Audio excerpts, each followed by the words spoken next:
কাপাসিয়ায় স্ত্রী ৩ মেয়ে শ্যালক সহ ৫ জনকে হত্যার প্রধান অভিযুক্ত ফোরকান মোল্লা পদ্মা নদীর মাঝামাঝি স্থানে মুঠোফোন রেখে ঝাঁপ দিয়েছে বলে জানিয়েছে পুলিশ।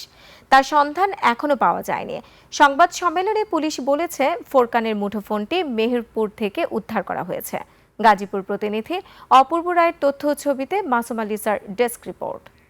৭২ ঘন্টা ময়েশ্চার লক সমৃদ্ধ লিলি বডি ওয়াশ শিয়া বাটারের গুডনেস স্কিন রিপেয়ার করে রাখে সফট ও গ্লোয়িং।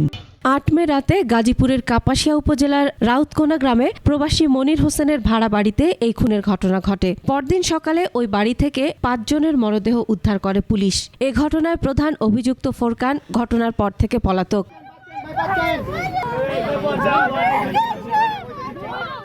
বৃহস্পতিবার সংবাদ সম্মেলনে পুলিশ জানায়, পদ্মা সেতু সিসিটিভির ফুটেজ পর্যালোচনায় দেখা যায় ওই দিন সকালে সাদা শার্ট ও কালো প্যান্ট পরা একজনকে সাদা প্রাইভেট কার হতে পদ্মা সেতুর মাঝামাঝি স্থানে নামতে, পরে সেতুর রেলিং টপকে পদ্মা নদীতে ঝাঁপ দিতে। পদ্মা সেতুর যে ভিডিও ফুটেজগুলো আছে আমরা সেগুলো নিয়ে বসি, এইটা চেক করে তখন আমরা দেখতে পাই যে একটি প্রাইভেট কার থেকে একজন ব্যক্তি নামার পরে তার হাতের ব্যাগটি রাখছে ওই ফুটপাতের উপরে এবং তার মোবাইলটি রাখছে।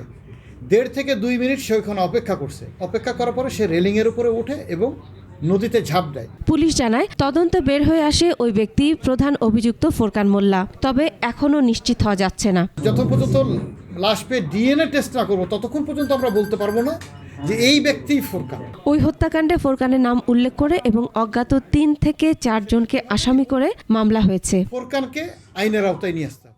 Masum আলিসা, desk report, ২১ television.